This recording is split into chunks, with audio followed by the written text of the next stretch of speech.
صلوا على محمد صلوا على خير البشر طفوا على بيوته لتعرفوا أنقى سر زوجته 11 في مرغوم واشتهر خديجة فسودة وحفصة بنت عمر عائشة ورملة ميمونة صفية وهند الثانية زوجته جويرية بنت خزيمة زينب وبنت جحش زينب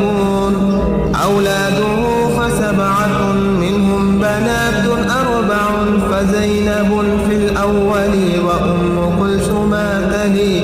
رقية وبعدها فاطمة ختامها يبقى ذكوره وهم القاسم أول